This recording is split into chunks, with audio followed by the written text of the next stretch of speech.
क्या कभी ये सोचा है कि हमारे पैरों के नीचे इस जमीन की गहराइयों में आखिर छिपा क्या है? चलिए आज एक ऐसे ही सफर पर चलते हैं, सीधा हमारे ग्रह के दिल में, ये जानने के लिए कि हमारी पृथ्वी सिर्फ एक शांत गोला नहीं, बल्कि अंदर से एक धधकती, हमेशा बदलती हुई दुनिया है। तो सवाल ये उठता है कि हमारे पैरों के ठीक नीचे आखिर है क्या? कौन से रहस्य दफन है? आइए साथ मिलकर इस पहेली को सुलझाते हैं। अब इसे समझने का एक बहुत ही मजेदार तरीका है। हमारी पृथ्वी की कल्पना एक विशाल प्याज की तरह कीजिए। जैसे जैसे हम एक एक परत छीलते हैं, नीचे एक बिल्कुल नई अलग परत निकलती है और हर परत की अपनी एक अनोखी कहानी है। तो चलिए शुरू करते हैं और इस ग्रह वाले प्याज की पहली परत को छील कर देखते हैं कि सतह के ठीक नीचे क्या है। ये है हमारी दुनिया, क्रस्ट, मतलब वो सतह जिस पर हम सब रहते हैं। हमारे शहर बसे हैं, पहाड़ और समंदर टिके हैं। और आपको जानकर हैरानी होगी कि पूरी पृथ्वी के मुकाबले ये परत उतनी ही पतली है जितना एक सेब पर उसका छिलका होता है। लेकिन मजे की बात यह है कि ये क्रस्ट भी एक जैसी नहीं है। असल में इसके दो हिस्से हैं। जमीन के नीचे जो महाद्वीपीय क्रस्ट है वो करीब 35 किलोमीटर मोटी है और सिलिका और एल्यूमिना से बनी है, इसलिए इसे सियाल कहते हैं। वहीं समंदर के नीचे वाली महासागरीय क्रस्ट बहुत पतली है, सिर्फ 5 किलोमीटर की, और ये सिलिका और मैग्नीशियम से बनी है, इसलिए इसका नाम सीमा है। जैसे ही हम क्रस्ट को पार करते हैं, हम पहुंचते हैं मैंटल में। अब जरा कल्पना कीजिए, पिघली हुई चट्टानों का एक विशाल उबलता हुआ महासागर जो पृथ्वी का सबसे बड़ा हिस्सा बनाता है। और इसकी गहराई अंदाजा लगाइए, पूरे 2900 किलोमीटर्स, मतलब ये भारत के एक कोने से दूसरे कोने तक की दूरी जितनी है। सच में ये बहुत ही विशाल है। और अब हम पहुंच रहे हैं पृथ्वी के एकदम केंद्र में, उसके धड़कते हुए दिल तक, कोर। यहाँ का तापमान, यहाँ का प्रेशर इतना ज्यादा है कि उसकी हम कल्पना भी नहीं कर सकते।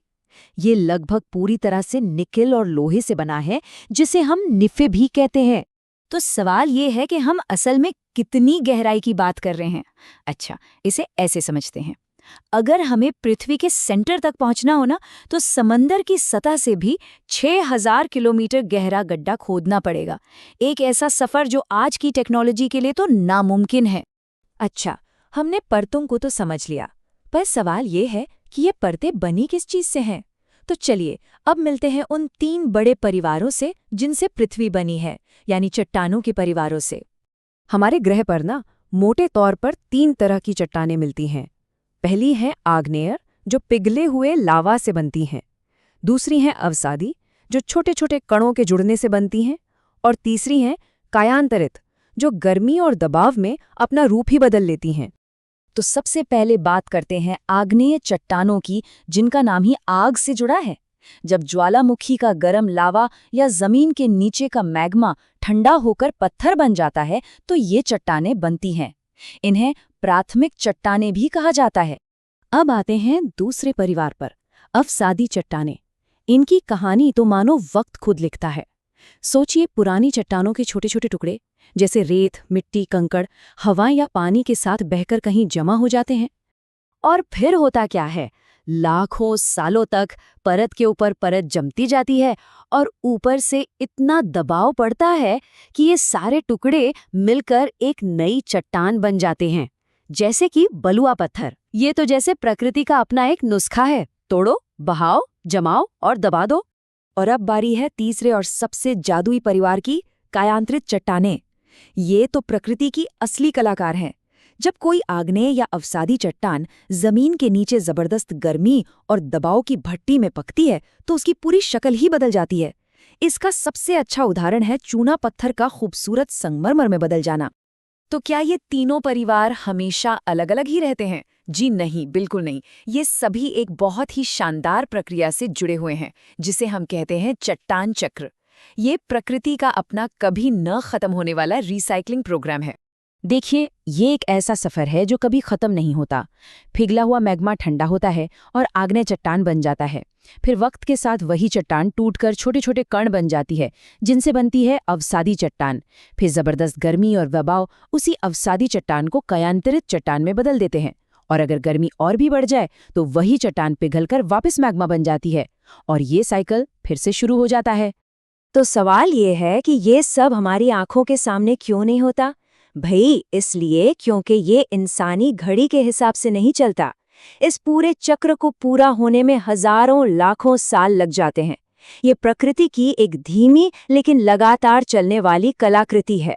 तो चलिए अब जमीन की इतनी गहराइयों से वापस ऊपर आते हैं अपनी दुनिया में और देखते हैं कि ये सारी चट्टानें हमारी जिंदगी से कैसे जुड़ी हैं। एक बार जरा अपने आसपास नजर घुमाइए। जिस सड़क पर हम चल रहे हैं, जिस घर में रह रहे हैं, जिन बड़ी बड़ी इमारतों में हम काम करते हैं, ये सब कुछ इन्हीं चट्टानों से तो बना है। ये सच में हमारी जिंदगी की बुनियाद हैं।